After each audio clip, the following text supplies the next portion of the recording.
आजच डाउनलोड करा आणि तुमच्या आवडत्या मालिकांचा आनंद लुटा।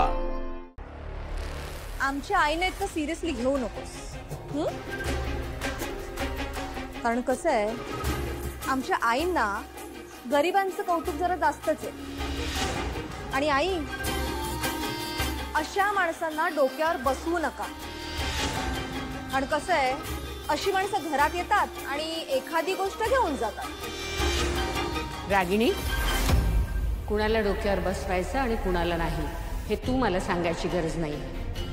मी पडले, मला लागलं, मला त्रास झाला, तरी यासाठी सॉरी बोलण्याचे मॅनर्स नाही त्या मुलीमध्ये आणि तुम्ही मला बोलताय।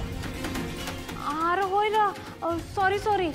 अहो, ते आजोबांना वाचवायच्या नादात तुम्हाला धक्का लागला बघा। खरं तुम्हाला पाडायचं नव्हतं मला। Just shut up, okay? सांगून आलेलं शाणपण तू स्वतःकडेच ठेव, कळलं?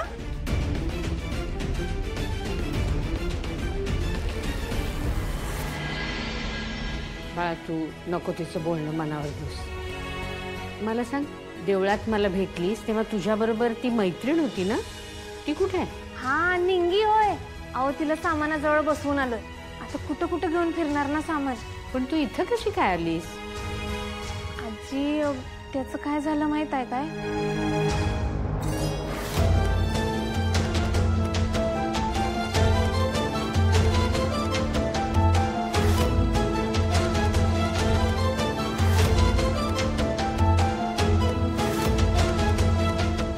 असा सगळा गोंधळ झाला बघा।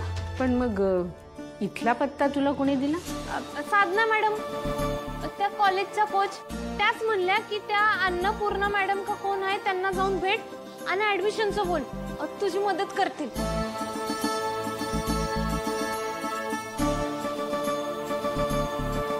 आजी, मला कुठं माहित होतं हे अनिकाचं घर आहे। मला तर वाटलं बी नव्हतं तिची आई मला इथं भेटल।